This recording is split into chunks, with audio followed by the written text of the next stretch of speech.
Okay, we just did our very first flex test, just something simple just to see what or if anything is going to rub when we take this Jeep through some bigger obstacles. And we anticipated there might be some issues, mainly because we don't have adjustable track bars, so therefore the axles are going to be a little bit off one way or the other depending if you're looking at the front or the rear. So because of its geometry up front on the driver's side, we actually cleared 100%. Nothing rubbed, nothing touched. Not that I could see at a full stuff. Turning full lock left to right, the fenders came out totally clean.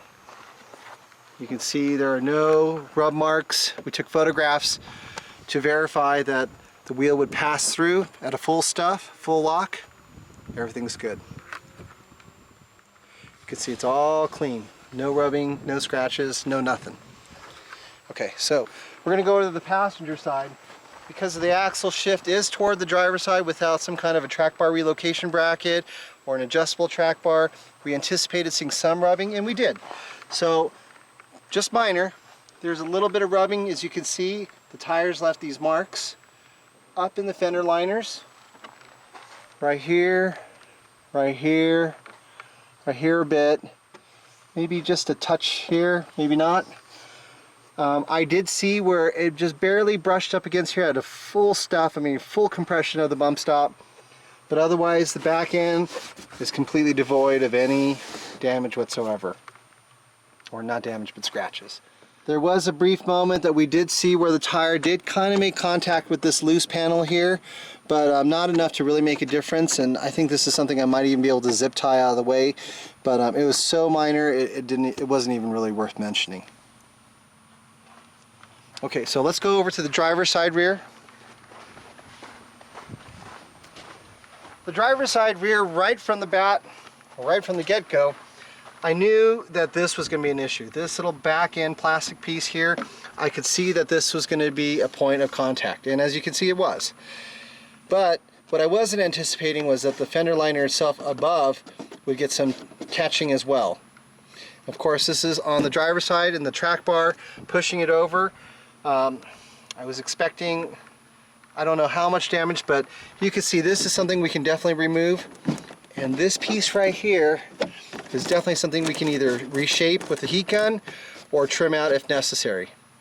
But even still, at a full stuff, the catching and the rubbing was not too bad. You can see above, it's all clear all the way around.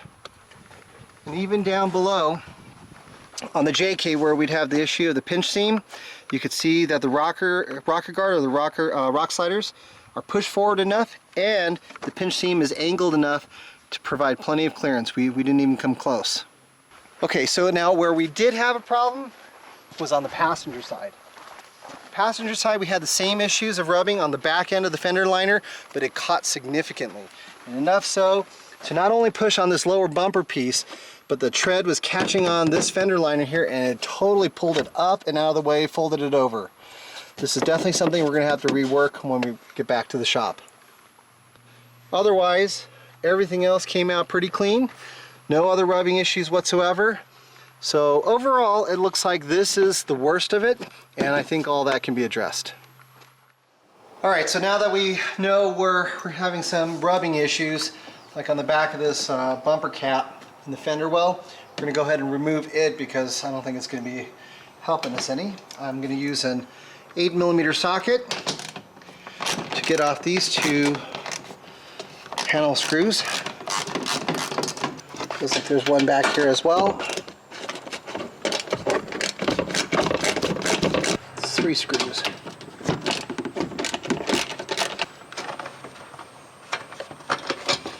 Okay. So that was back there to hide all this stuff.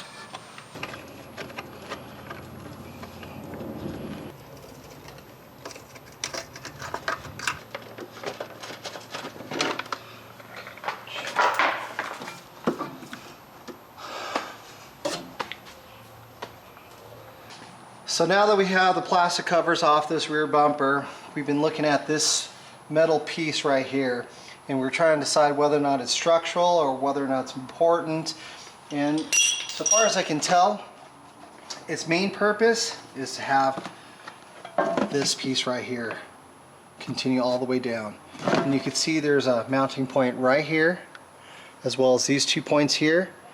And otherwise, the metal is otherwise pretty flimsy. You can see I'm manipulating it by hand. So what I think we're going to do is try to make it so that we retain this piece right here, so it kind of hides the ugliness back here. But I might pull off this bracket because this piece right here isn't attached to anything other than the bumper itself. So, if we decide we don't like it, we can always go backwards, but this is where we're going to start.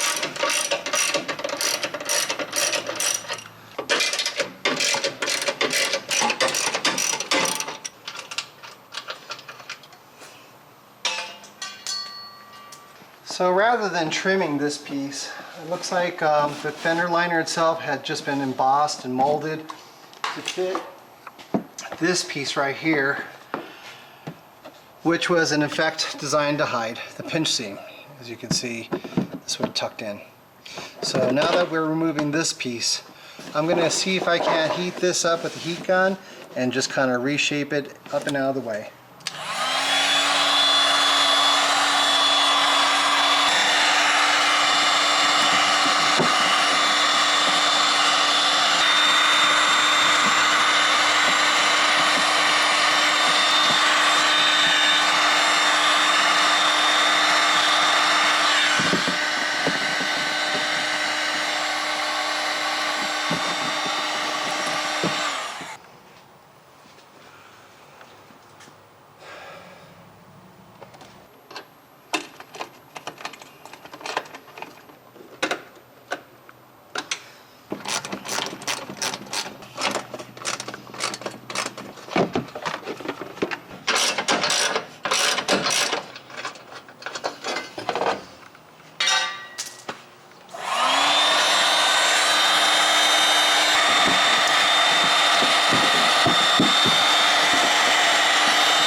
Since we broke this little push clip that held it to the body, we're going to go ahead and just use a screw to replace it. Alrighty, I think that looks pretty good. Yesterday we came down to the end of the street to do some flex testing of our brand new Evo 2.5-inch budget boost that we installed on our 2018 Jeep JL Wrangler Rubicon Unlimited, and we had some rubbing. Mainly in the rear fender wells, so some minor rubbing up front, but hardly anything to speak of, certainly nothing that needs to be addressed.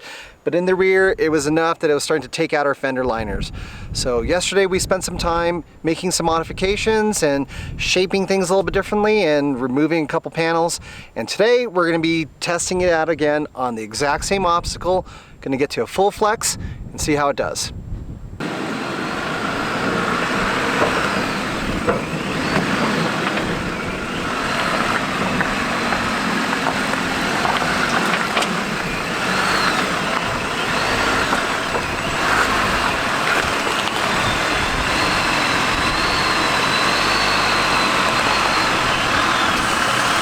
So in the rear, you can see any rubbing that we did have of this lower panel on the fender liner. We removed it, so we're not getting any rubbing whatsoever. We were rubbing up in here as well, but I reshaped it with a heat gun, so as you can see, there's nothing there. But let's go look at the passenger side. Okay, so this time around, I'm actually seeing that we're making a little bit of contact with the fender liner, or the edge of the fender trim here, but not anything too bad. I must be getting more stuff this time around. And in the back, it looks like everything that we did to fix and address the rubbing we were getting back there is all taken care of.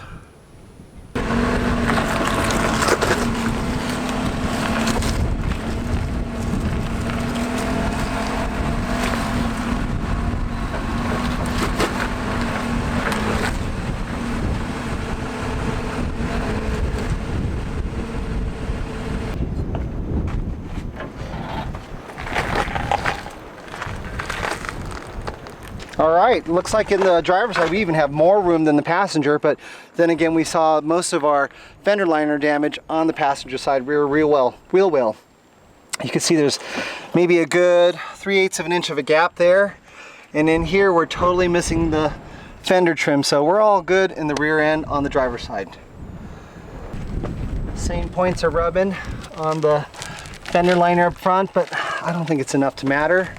You can see right in here. It's only at a partial turn that we're seeing it. And then in the passenger rear, you can see we completely missed here as well, so I think we did our job.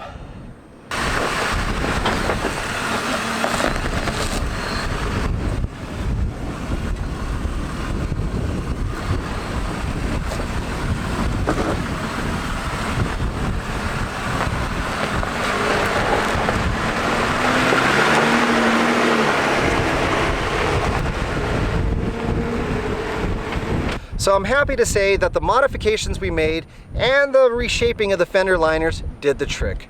No more rubbing, or at least none that really matter anyway. If you're not already a member, we would love for you to come by jlwrangler.com and become a part of our online community.